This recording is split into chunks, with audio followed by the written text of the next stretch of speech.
The road to the river was narrow and cold, and the wagon wheels beat a steady sound that felt like a clock that no one could see.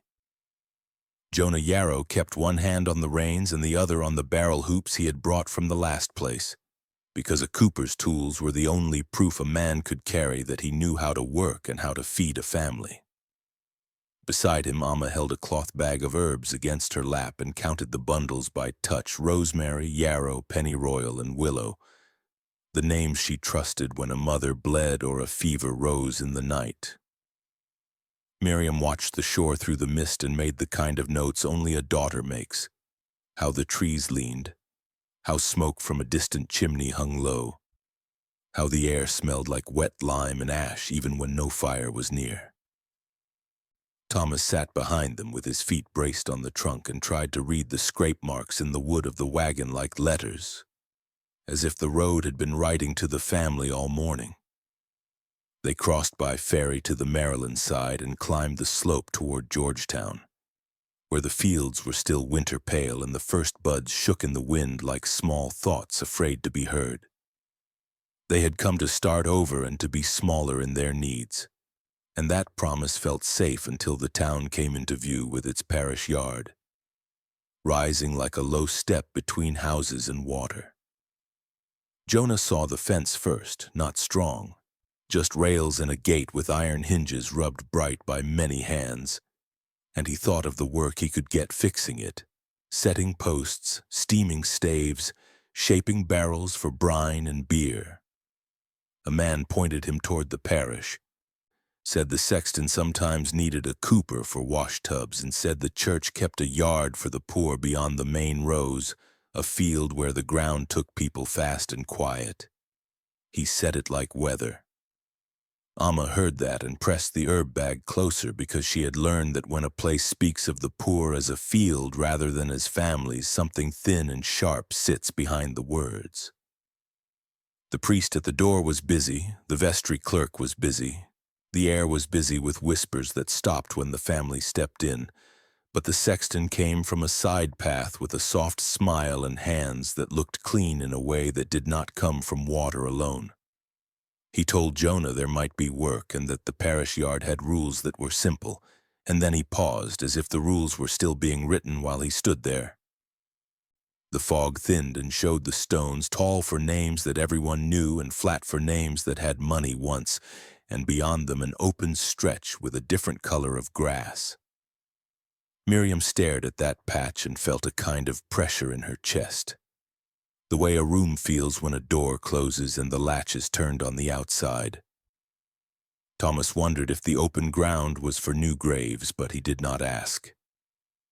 The sexton walked them along the fence and kept his voice low even when there was no reason to hide it. And he said the parish tried to give comfort to all, but some were set to rest without stones because stones cost and the parish had a budget that could not bend. He smiled again, and the smile sat on his face like a tool he used often, smooth and easy, and it did not touch his eyes. Jonah felt his back tighten, the way a barrel tightens when the hoops are struck, and he asked himself why he felt he should speak only in a small voice here, why every word seemed to fall into the ground rather than travel through the air. Amma looked at the church windows and saw white streaks on the frames and on the step where feet would be placed for washing. And she looked again at the grass beyond the stones and saw that it dipped in a pattern that was not random. Soft hollows set in careful lines, each with a small wooden peg that the rain had almost swallowed. The wind shifted, carrying a smell that was like chalk, and a bell from somewhere inside the parish rang once and then stopped, as if the sound had been measured and cut short. Miriam thought about friends she might make and about the way the sexton's boots pressed the ground, neat and straight, always the same distance apart, and she did not know why that small fact made her afraid. Jonah agreed to bring his tools tomorrow, and he shook the sexton's hand and found the skin cool and dry even in the cold. Thomas picked up a pebble and weighed it in his palm and put it down again, not wanting to take anything from the yard that did not belong to him. When the family walked back to the wagon, the town seemed kind and ordinary, with smoke and fresh bread and men shouting about timber at the river. And that comfort wrapped around them for a moment and then slipped, because the silence that had greeted them clung to the back of their clothes like fine dust. They did not speak of it as they settled by the rented room with its small hearth. Jonah unrolled his tools, Amma set her herbs on the shelf, Miriam folded blankets, Thomas checked the pegs that held the door latch, and the sound in the room was only the sound they made, steady and human and warm. Outside, the parish yard held its breath, and the sexton, who smiled too easily, walked the border of grass and stone as if he were counting, as if counting had always been his way to keep order when the town looked away. Ezra Pike lived in the cracks between duty and silence. He kept his ledger with the care of a man who understood that numbers could replace memories, and he moved through the parish yard with the kind of soft steps that suggested nothing he did was meant to disturb. His hands were clean, his cuffs pressed, his voice warm and measured like water poured slowly into a glass. When the Yarrow boy Thomas wandered near the shed, Ezra beckoned him with a smile that carried no sharpness, only calm. As if he were an uncle teaching a boy how to pass time with harmless games. He placed 2 scales on a bench and handed Thomas a handful of small, round pebbles. Each one was smooth from the river, nearly identical. Yet Ezra insisted they were different. He told Thomas to weigh them one against another until he found the pebble that tipped the balance least. This, Ezra said, was the stone that best matched the day. The boy laughed at first, but Ezra leaned closer, his voice gentle, saying that every day deserved its own weight, because without measure a life was wasted. Thomas could not explain later why the words chilled him, only that Ezra said them as if they were a prayer he had repeated countless times in secret. The shed was small, but inside it felt like a chamber built for thoughts rather than tools.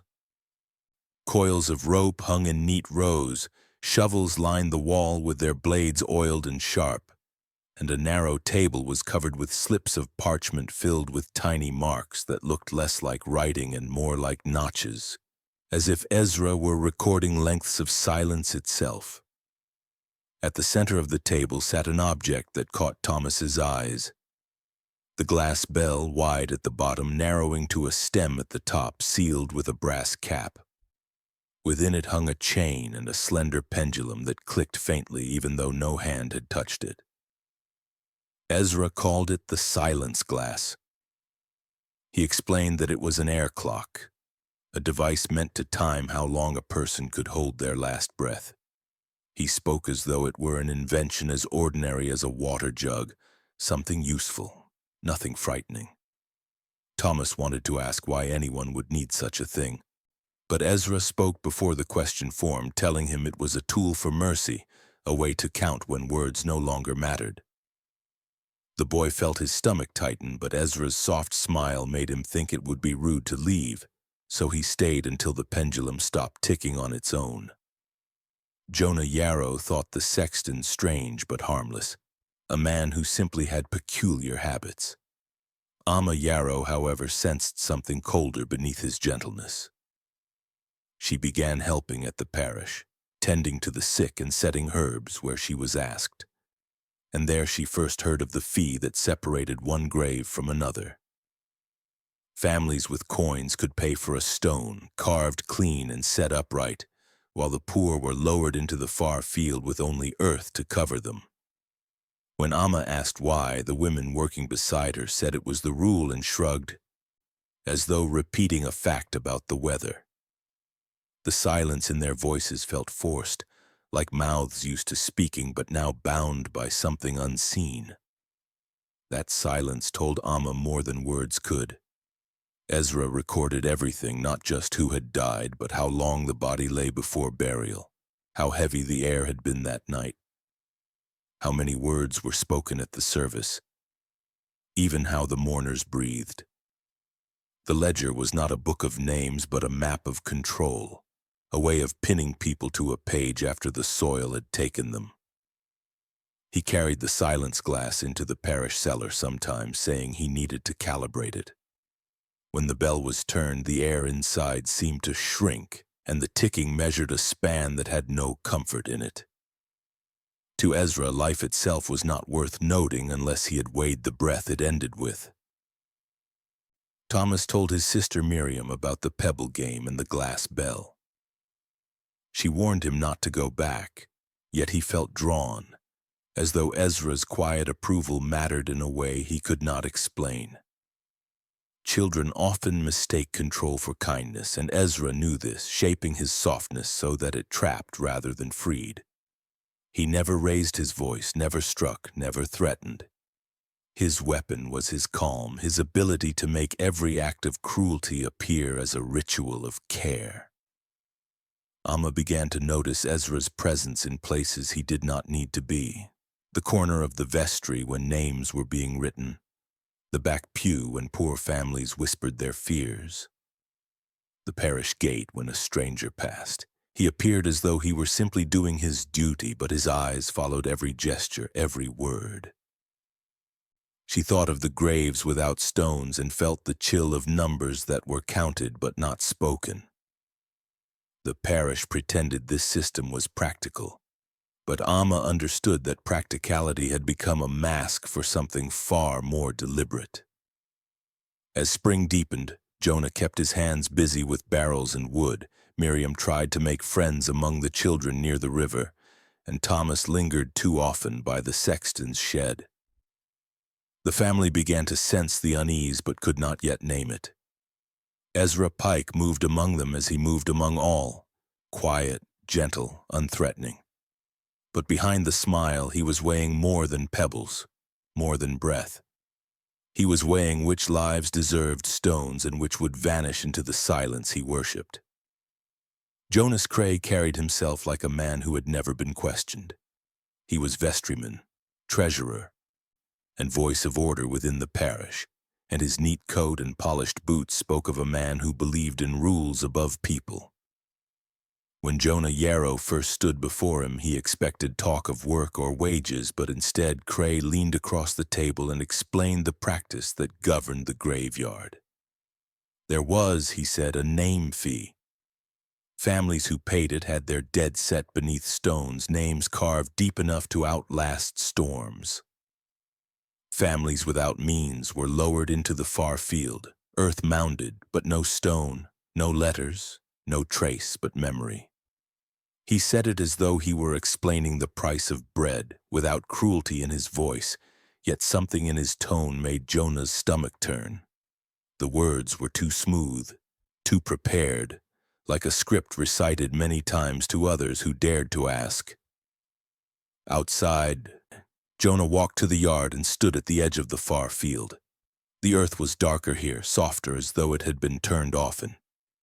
The wind moved gently across the hollows, but no markers stood, only faint dips in the grass.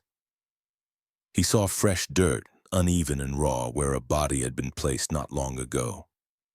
His chest grew tight. He imagined the family who had carried someone dear along this path, knowing they could not afford a stone. He thought of his own children and the weight of that fear if one of them were to die. He looked away, but the vision clung to him, pressing on his ribs like a hand. The town accepted this practice, or at least endured it. People spoke of it in half-sentences, never looking directly toward the field. They told themselves that money kept the parish orderly, that records were expensive, that nothing could be done. But silence carried its own weight, and silence is what Ezra Pike fed upon. At dusk, when others locked their doors, Ezra lit a lantern and walked the narrow path toward the potter's field. In one hand he carried the small brass bell that gave no ring until he chose to swing it, and in the other he held the silence glass, its pendulum steady even in the night air. He said he was checking graves, keeping order, ensuring no stray animal had disturbed the soil, but his steps were too deliberate for such simple work. Each lantern stop was a ritual, each pause a calculation. The townspeople whispered that Ezra had been seen crouching in the grass, his lantern shielded as though speaking to the earth. They whispered, too, of what they called the quiet vigils. Sometimes, they said, a mourner was invited to the vestry cellar to pray, to breathe in calm air until grief eased. Yet those who went often came back changed, speaking slower, their eyes unsettled, as if something had been drained from them. Then, one week, a child did not return at all. His name was Caleb Marsh, altar boy and friend to Thomas Yarrow. The parish announced that his family had moved suddenly, taking him away without farewell. But neighbors noticed the family's cottage remained untouched, and the hearth never lit again. Mothers pulled their children close when passing the parish. Fathers turned their faces when Ezra walked by, though he smiled and greeted them kindly. Jonah told Amma what he had heard, and she gripped her herb bag so hard the seam split. She had seen the cellar with her own eyes. The air there was heavy, and a chair bolted to the floor faced the wall. She had not spoken of it, thinking it too strange to explain. Now she thought of Caleb and the way Ezra had once guided Thomas to weigh pebbles, teaching him patience as though training him for something no child should learn. Her heart sank, but she kept her silence, afraid that speaking too soon would place her own children in danger. Ezra's lantern light continued to drift across the far field at night, a moving star above the unmarked dead. He placed the silence glass on the ground, crouched beside it, and let the pendulum swing while the bell gave one single chime, a sound so faint it barely traveled. To him, the graves without names were not failures of charity but opportunities of control. A body without a stone was a body he could measure, record, and erase at will. No one questioned because no one wished to look too closely. And so, the field grew, and Ezra kept his silent count, one breath at a time. Sister Temperance Vale was known in Georgetown as a woman who carried both life and death in her hands. She had delivered infants in candlelit kitchens and had laid coins on the eyes of the stillborn, and her presence was met with respect but also unease. She dressed plainly, her voice steady, her eyes sharp. She never hurried, and she never ignored what others tried to look away from. When she came to the parish cellar one evening with Amma Yarrow to fetch linens, she was the first to notice the residue near the stone steps. Circles of wax, hardened and darkened by soot, had been pressed into the floor in patterns too deliberate to be spills. They formed rings around the space where a chair sat bolted to the stone. The bolts were faintly rusted, the grooves on the floor showing where feet had scraped, not once, but many times. Temperance crouched and touched the edge of the wax. It had been warmed, softened, and then traced by steady hands. Around the circles lay scraps of melted wicks, trimmed too short for light, as if candles had been used only for their shape, not their flame. Beside the marks stood the chair, heavy wood, its arms worn smooth where hands had gripped them in silence. A brace crossed the chest, iron hinges set into the wood, tightened by screws that left faint scars on the wall where shadows had leaned. The chair was not for comfort, nor for prayer. It was a device that bound the body into stillness. Temperance whispered under her breath that this was not God's work. She said it low, but Amma heard her words and felt them burn against her chest. The cellar smelled faintly of oil and chalk dust, but when Temperance pressed her ear to the wall, she swore she heard a lingering hum, the memory of voices whispering hymns not sung for joy but for command. She told Amma that this was not prayer, it was training. When the poor were brought here, their grief was turned against them, their cries locked inside their lungs until all they could manage was a thin breath that matched the ticking of Ezra's glass. The hush chair, she named it, though the parish called it a place of consolation. She warned Amma that some prayers were cages built not to heal but to trap. Amma felt her hands tremble, for she had believed the parish work was harsh but necessary, never cruel. Now she saw the cellar for what it was, a chamber not of comfort but of control. Above them, faint steps moved along the church floor. The sound was measured, patient. Neither woman spoke the sexton's name, but both knew it was him. Ezra Pike had shaped this cellar to his purpose. The wax circles were not random, they were boundaries. He had drawn lines for silence, rings to contain human voices, as if sound itself could be captured and broken like a colt. The chair was not simply furniture, it was ritual. A man does not bolt a chair to the earth unless he intends to return to it again and again. When Temperance rose, she pressed Amma's hand and told her to remember what she had seen, because the town would not. People would close their mouths, hide their eyes, pretend the cellar was only stone and dust. But Amma must remember, for memory was the only stone given to the poor.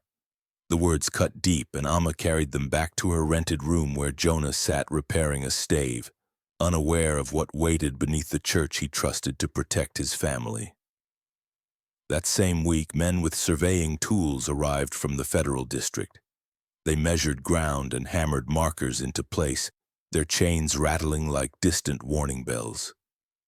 One of them, Phineas Rowe, paused at the parish yard and frowned at certain headstones. The grain of the rock was strange, its veins running in ways he did not know. He asked where such stone came from, for it matched no quarry in Maryland. Ezra answered politely, his soft voice rehearsed, saying the stone had been donated long ago, origin forgotten. But Phineas made a note in his ledger, uneasy. He knew stone, and these markers were not local. The survey crew left, but the unease stayed. Amma looked at the hollow field without markers, then at the carved stones whose veins whispered of foreign quarries, and she began to wonder what other exchanges had been hidden under Ezra's careful smile. Temperance's words echoed in her ears. Some prayers are cages. As night fell and the sexton's lantern moved again across the far field, Amma pressed her children close, her mind circling back to the chair in the cellar and the wax rings that still held their shape in the dark. Phineas Rowe was a man who measured the world in chains and angles, a surveyor who trusted his steel instruments more than the testimony of any preacher or judge. When the federal district called for its new boundaries, he arrived in Georgetown with notebooks, stakes, and the confidence of a man who could divide land into reason. He believed lines brought order, that stone markers set into soil were honest, incorruptible.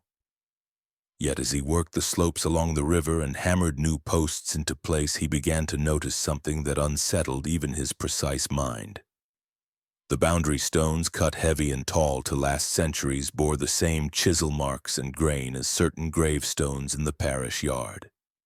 The veining of the rock, the pale flecks within the dark surface, all spoke of the same quarry. But Rowe knew these stones did not belong to Maryland or Virginia. They came from somewhere else, somewhere distant, their presence here unexplained. He approached the parish yard one evening, ledger in hand, and walked among the rows with careful eyes. His surveyor's instinct told him that no craftsman in town had cut these stones, yet many of the markers bore the same unmistakable style. He paused at a tall stone without inscription, only faint grooves where letters had once been started and then scraped smooth. It was a marker with no name, its blank face staring back at him like a refusal.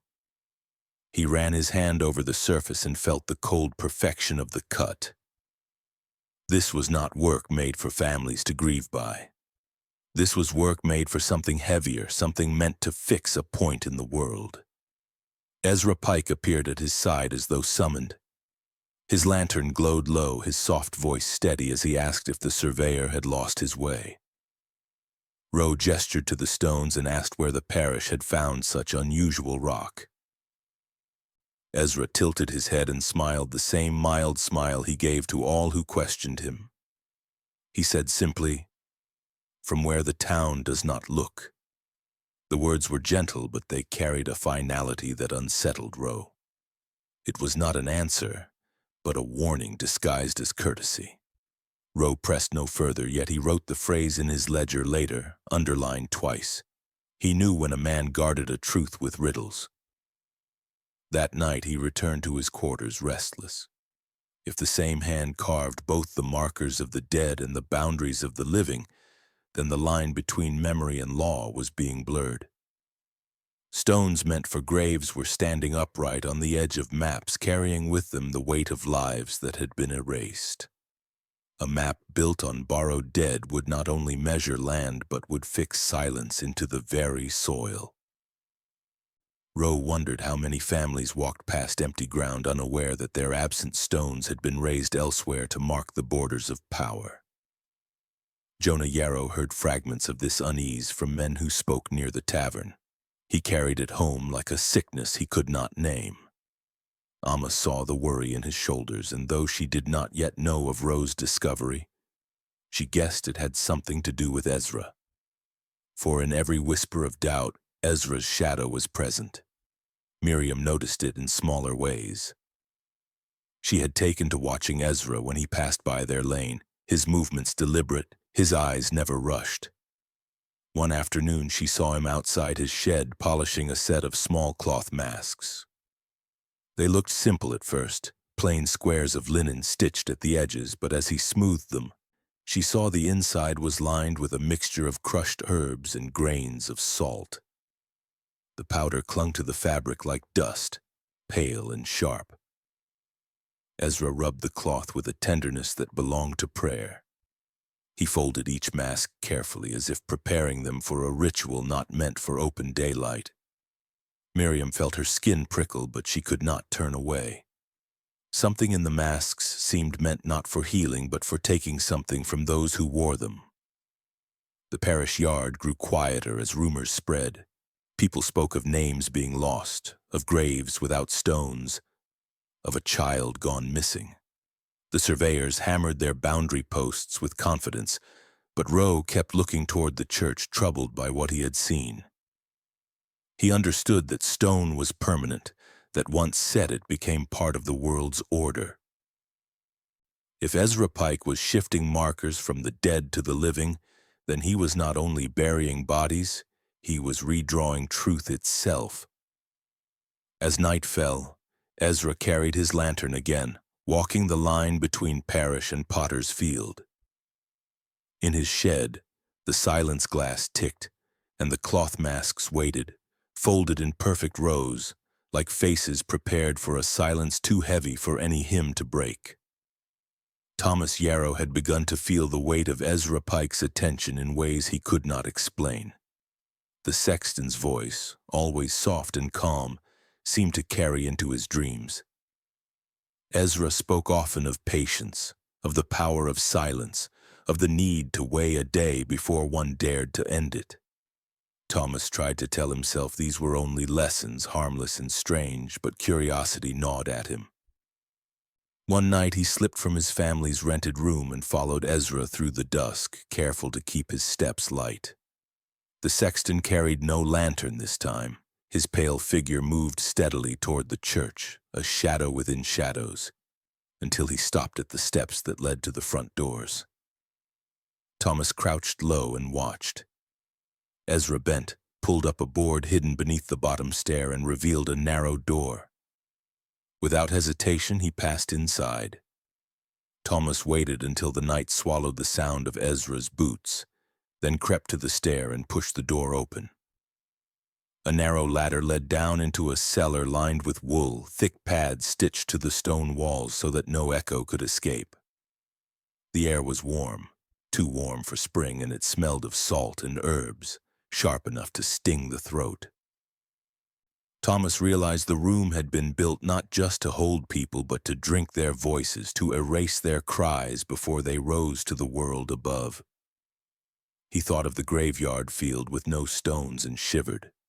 On a shelf near the far wall lay the cloth masks Miriam had seen Ezra polishing. Up close they looked stranger still. Each one was lined with powder that clung like ash, mixed with dried leaves and grains that glittered faintly in the dim light.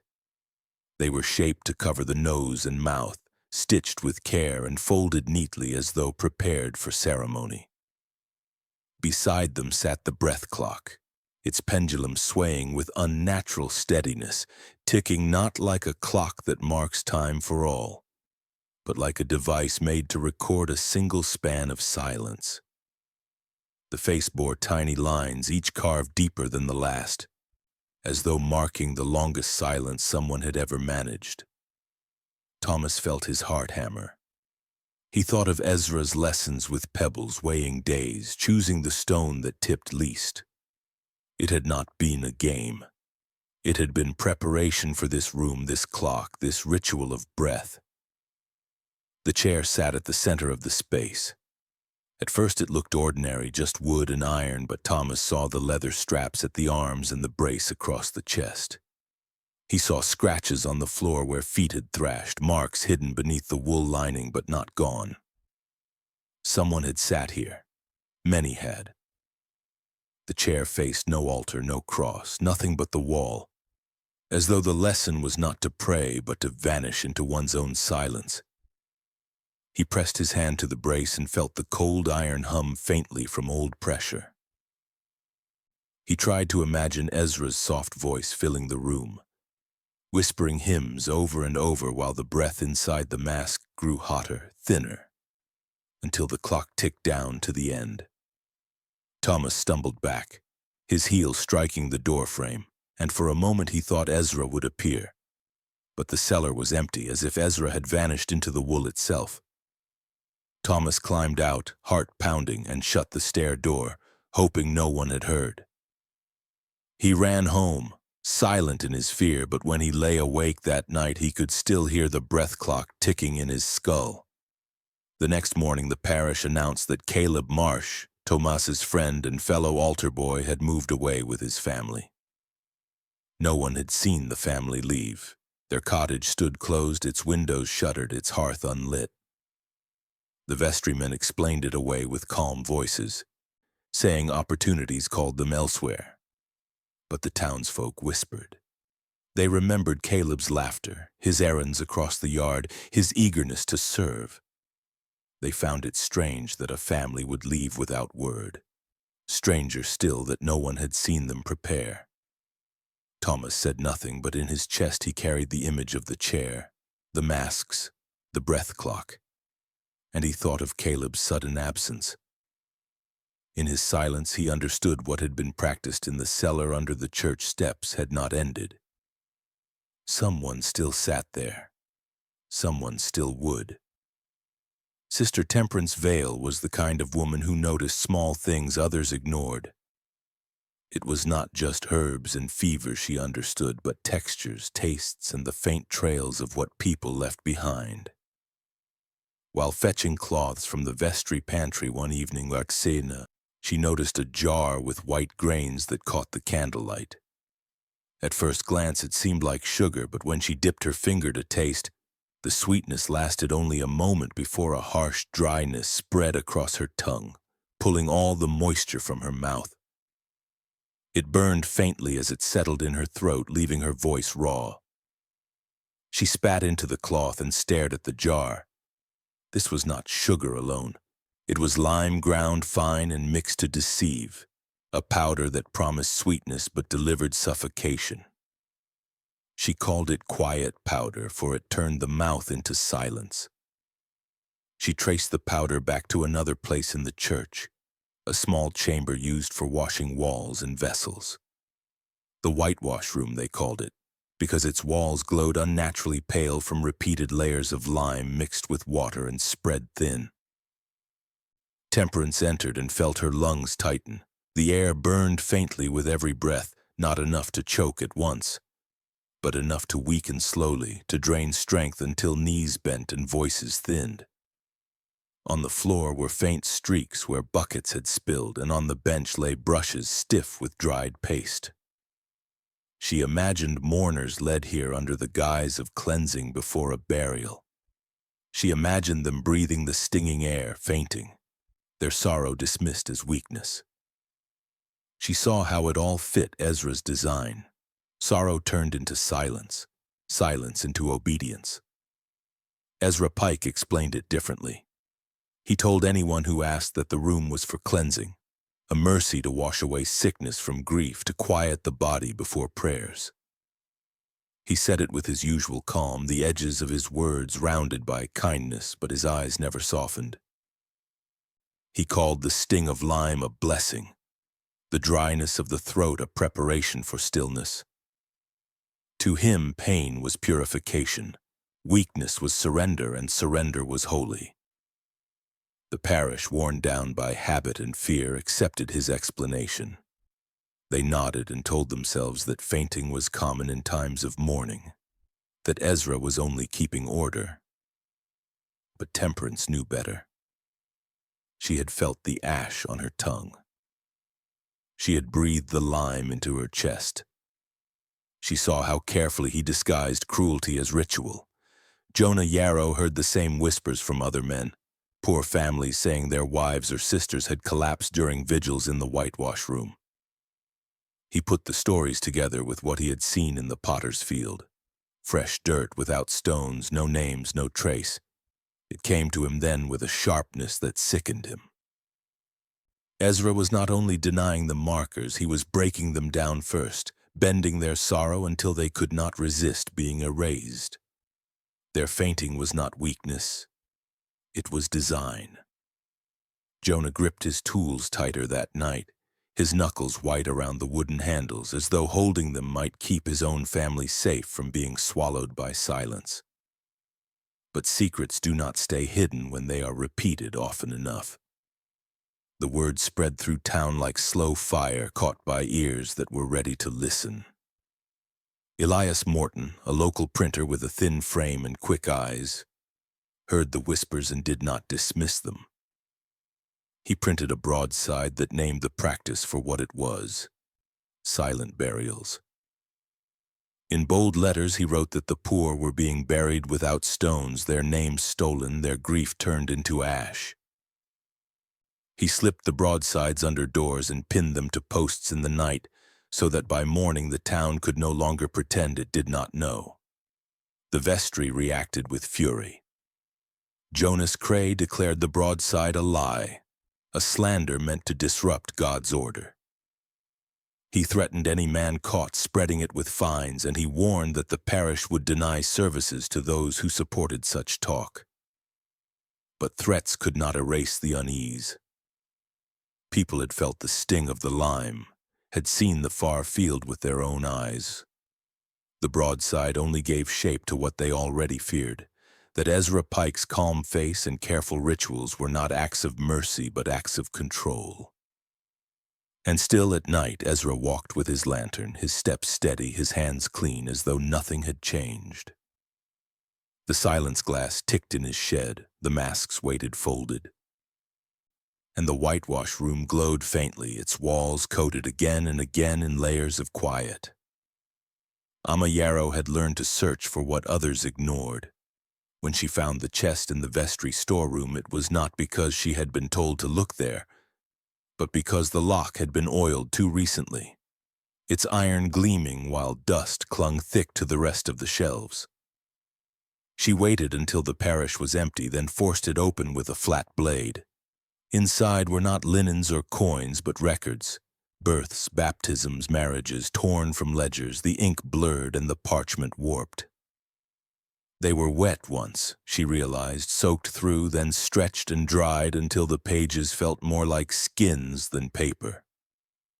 The names had been drowned, their letters bled into gray stains, their lines broken like veins after death.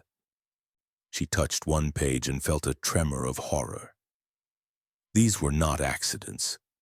This was work done with purpose. She carried one of the sheets to Sister Temperance, who examined it under a candle flame.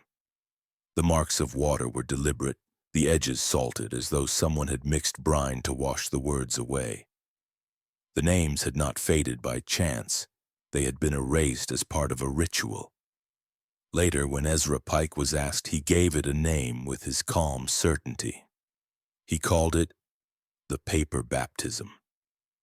He said that drowning a name was like returning a soul to silence, stripping away its false attachment to the world.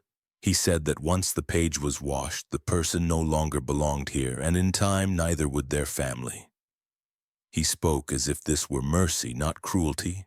He believed that words held power and that by washing them, he could own that power. Amma told Jonah, and he grew sick at the thought. To him, records were proof that a family had lived, loved, suffered, and endured.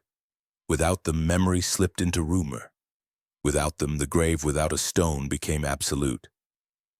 Now he understood the depth of Ezra's design.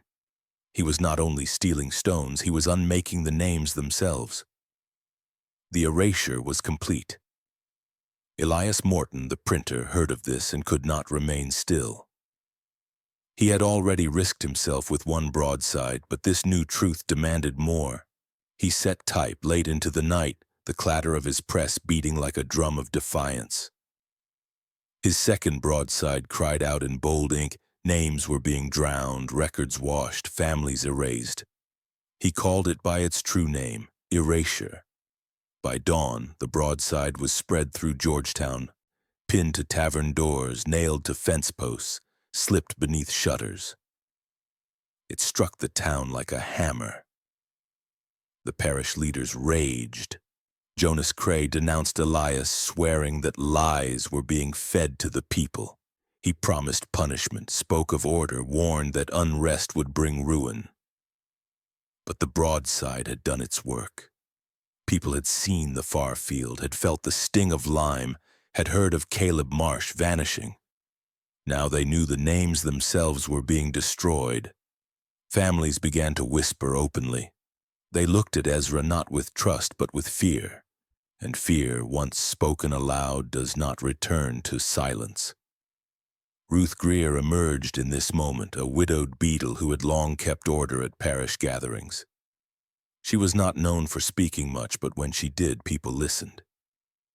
She said the yard needed watching. She said the dead deserved guard as much as the living.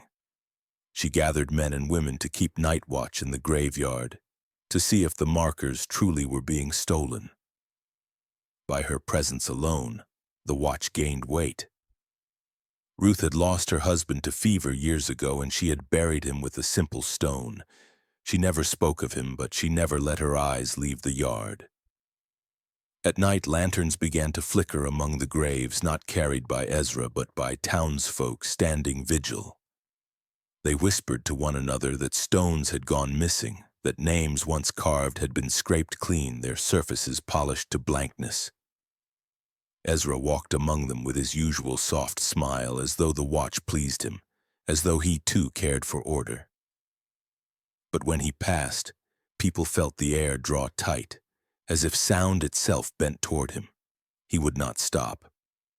He could not. His rituals demanded growth, and growth meant further silence. Amma lay awake in her narrow bed, hearing the faint ring of Ezra's bell in her mind. She thought of the paper baptism, of the skins of names shriveled in the chest. She wondered how many families already walked the earth with their histories drowned, their children unrecorded, their ancestors vanished from the page. She realized the erasure was not only of the dead, but of the living too. To remove a name was to unmake an entire branch of memory. That knowledge sat on her chest like a stone, and she feared it was a weight the town would not bear until it was too late. The storm came without warning, dragging wind down the river valley like a whip. For hours, the rain fell in sheets, beating against shutters and roofs, turning lanes into streams. By morning, the Potomac had swelled, its banks broken, its muddy water carrying branches, straw, and refuse out toward the wide current. But when the water began to recede, it revealed something the storm had not meant to give back.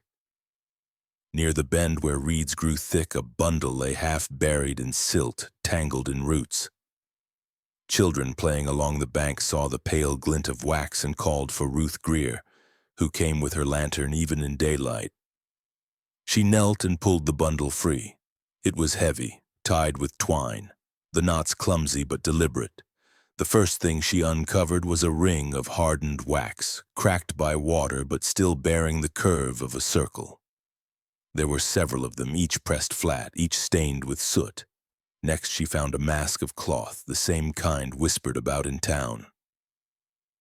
Its lining of herbs and salt was swollen with river water, its stitching torn as though someone had tried to rip it from a face.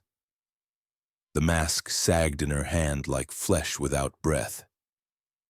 Last she found stones no larger than a palm, their surfaces scratched clean.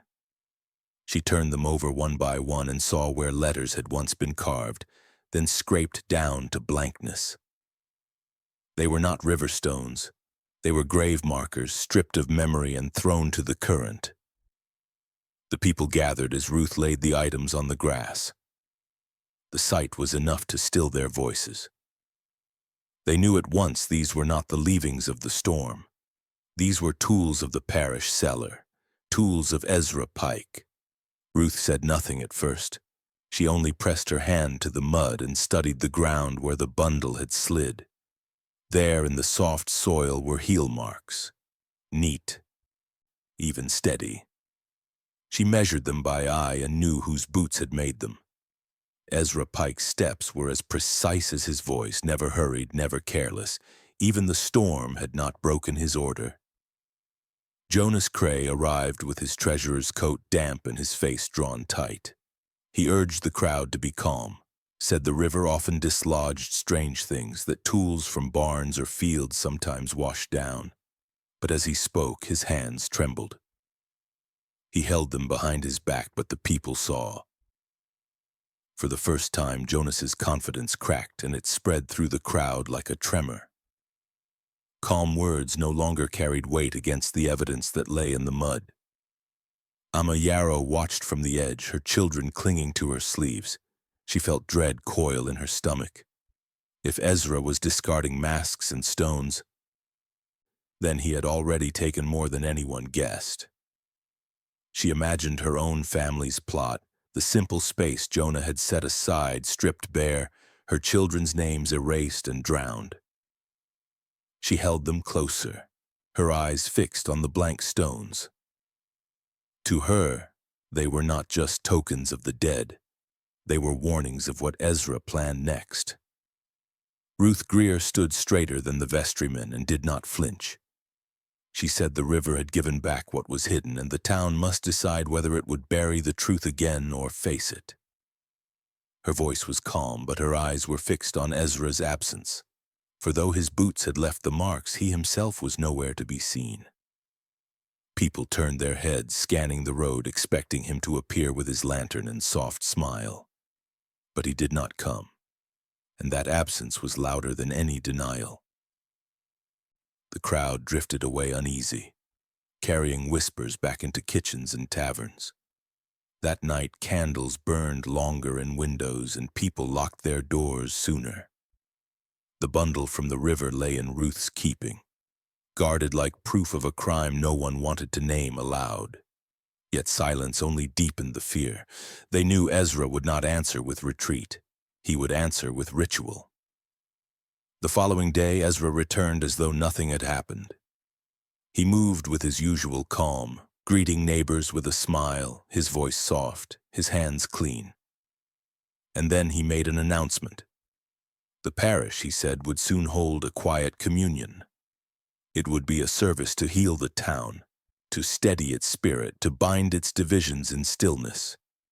He said everyone was welcome, that silence would cleanse, that breath itself would be guided. To those who did not know better, his words sounded merciful.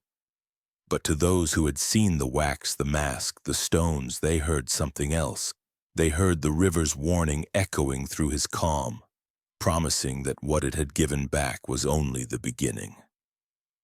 Ezra Pike announced the service with a gentleness that unsettled the town more than any threat could. He said it would be called Quiet Communion, a gathering in which sorrow would be eased and division healed. He explained that the parish had grown restless. its people carrying too many words, too many accusations. Silence, he said, was the truest prayer.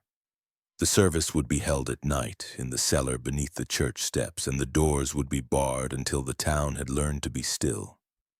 He promised masks lined with herbs to steady the breath, a brace to calm the chest, hymns to guide the mind into peace. To him it was mercy, a ritual of purification. To those who had seen what the river had given back, it was a threat wrapped in scripture. Sister Temperance Vale did not hesitate. She moved with quiet determination, gathering what she had already uncovered. She took fragments of wax circles from the cellar, carried the straps of the hush chair in her satchel, and pressed a pinch of quiet powder between her fingers until it stung her throat. Ruth Greer joined her, bringing with her a presence that steadied the fearful. Ruth had seen the heel marks by the river and had felt the blank stones in her palm. She knew the time for silent watchfulness had ended. Together they began to gather proof, to prepare for the night Ezra planned. Elias Morton, thin and pale from long nights at his press, slipped into their company with broadsides hidden in his coat.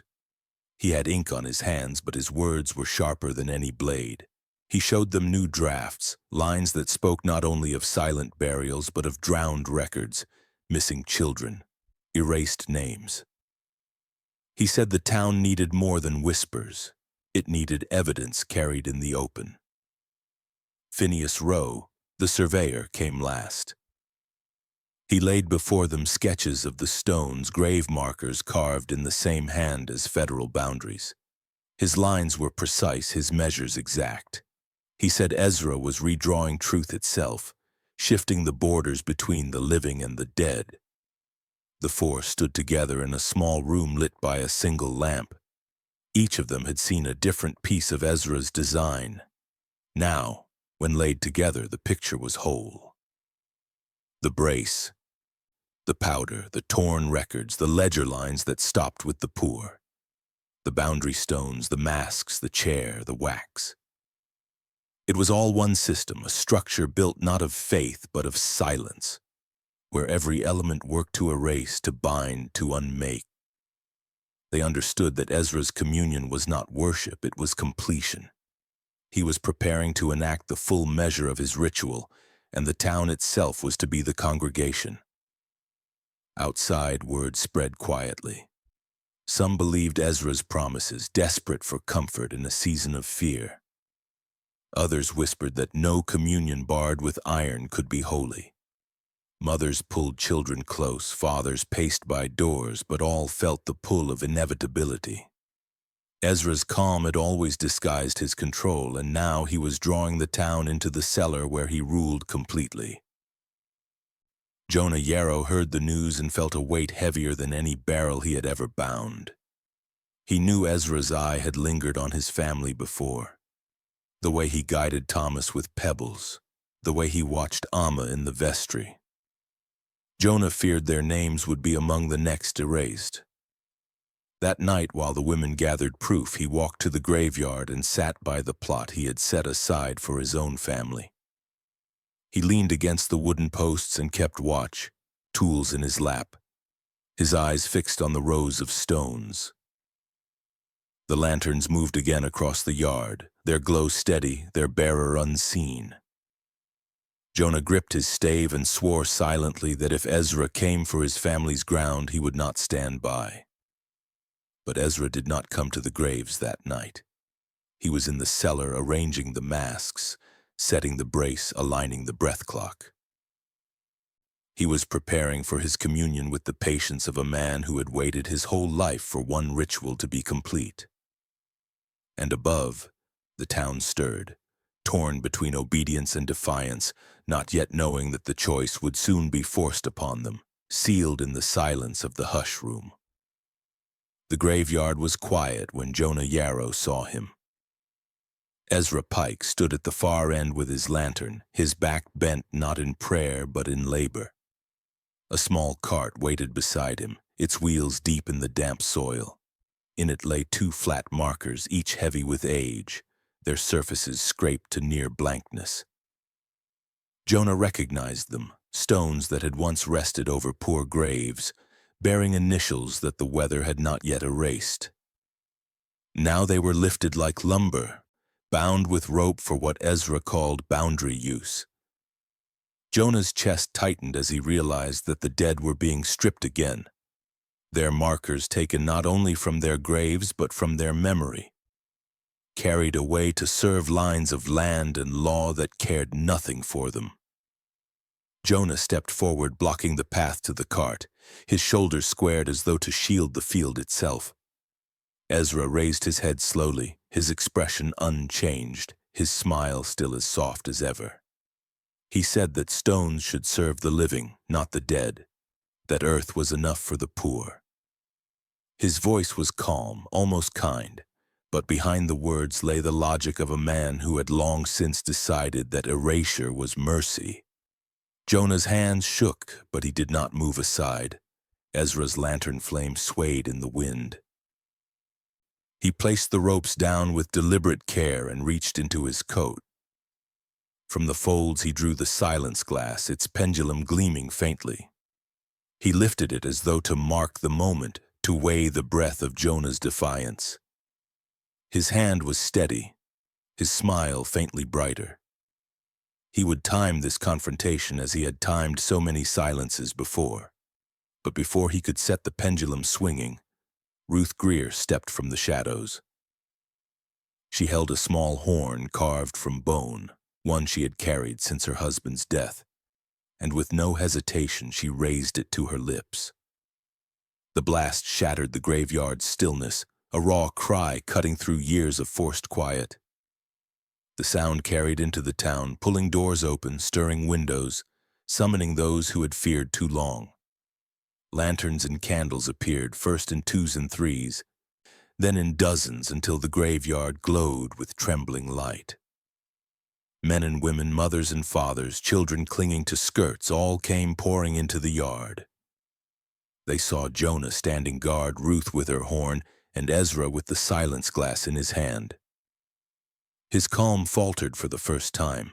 His eyes darted across the crowd, weighing them as he had weighed pebbles, as though searching for the weakest. But no one moved. The town stood together, their silence no longer submission but judgment. The vestrymen tried to speak, Jonas Cray among them urging restraint, claiming order must be kept. But their words fell hollow against the sight of the cart, the stripped stones, the glass device gleaming in Ezra's hand. The people demanded to see what had been hidden. Ruth led them to the cellar under the church steps. The door was forced. The wool-lined chamber laid bare. Inside stood the hush chair with its iron brace, the shelves stacked with coral masks, the jars of quiet powder, the breath clock still ticking in its cruel rhythm. Wax circles marked the floor, black with soot, each ring a boundary of silence. The townsfolk pressed closer, their candles casting light across the walls. They saw the straps worn by struggling wrists, the scratches carved by desperate feet. They smelled the herbs and lime, the false promise of cleansing turned to suffocation. Yarrow lifted the chest of drowned records and opened it before them, showing the warped pages, the names soaked and erased. Phineas Rowe unrolled his survey sketches showing how gravestones had been turned into boundary markers. Elias Morton held up the broadsides that had called it all by its true name, erasure. The crowd gasped, some in horror, some in grief. Mothers clutched children closer. Fathers lowered their heads. The truth could no longer be denied. Ezra Pike stood in the center of it all, his smile finally gone, his hands no longer steady. He had built his power on silence, on the belief that no one would ever speak or look too closely. Now the silence had broken. The town itself had become the witness and the judge. The graveyard, the cellar, the stones, and the drowned names had all risen to accuse him, and the people for the first time refused to look away. The cellar no longer belonged to Ezra Pike. Once it had been his sanctuary, his stage, his theater of silence. Now it stood open, lantern light filling the wool-lined chamber, exposing every device he had hidden. The ledger lay on the table, its pages filled with columns that ended abruptly at the poor lines of ink that broke where names should have continued. The hush chair leaned against the wall, straps cut, its brace hanging loose. The coral masks lay folded in heaps, their herbs spilling like dust across the floor. The breath clock ticked faintly, then stopped, as though even its pendulum knew its time had ended. What had been Ezra's power was now evidence, every tool of control laid bare. The town gathered in the parish hall the next morning. Jonas Cray tried to defend the name fee, his voice strained, his words rehearsed, but no one would meet his eyes. The crowd had seen too much, the far field with its unmarked graves, the drowned records, the cart of stolen stones, the whitewash that burned the lungs, the bundle the river had returned. When Jonas raised his trembling hands and spoke of order, the people answered with silence. Not the silence Ezra had demanded, but one filled with judgment. And then they struck down the fee. It would never return. A new rule was forged, hammered out in voices that trembled but did not stop. Every grave would bear a name, if not in stone, then in iron. Blacksmiths offered their forges, mothers offered their hands, diggers set aside their tools for shaping plates instead of graves. They worked together to cut sheets of iron into rectangles no larger than a book. Into each they carved names with sharp chisels, letters etched so deep they could not be scraped away without leaving scars. These plates were set into the ground like small hearts, one for each of the erased. The first bore the name Caleb Marsh. Others followed, names whispered back into the world after years of silence. Each plate rang with the sound of the hammer echoing across the parish yard, carrying into the night. Amma Yarrow stood with Sister Temperance and Ruth Greer watching the plates being lowered into the soil. The town had turned grief into labor, and labor into remembrance. Jonah kept watch at the Yarrow plot, no longer alone but joined by neighbors who had once been afraid to stand. Thomas pressed his fingers to the iron, tracing the grooves of Caleb's name, understanding now that memory could be rebuilt, even when men like Ezra had tried to wash it away. Miriam walked between the rows, reading each new plate aloud as though calling the names back into life. The vestry chamber was emptied. The chest of drowned records was placed in the open hall, a reminder of what had been stolen. The hush room was stripped of wool and straps, its walls scrubbed, its air cleared. It was turned into a records room open to all, a place where births, marriages, and deaths would be written with care and kept in the light. And Ezra's ledger, with its broken lines and cruel columns, was left open on a table beneath glass, not to be hidden, but to stand as proof of what silence had done. The ordinance that ended the name fee came to be called the Yarrow Act, named for the family who had first asked why the far field held no stones.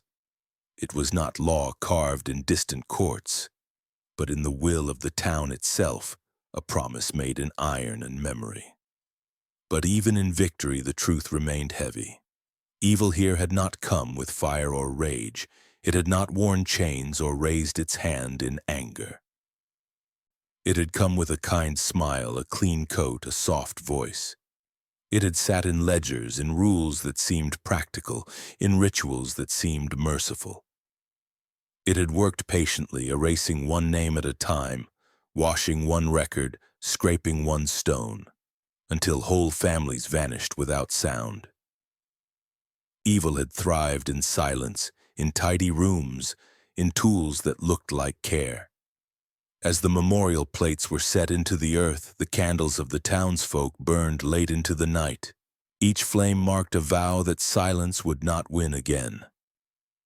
The camera lingers on the iron plates, their dark faces catching the firelight, their names unbroken. And in the final breath of narration, the reflection is left hanging in the air. What do you think? Could this happen again? Where do names still vanish in your world?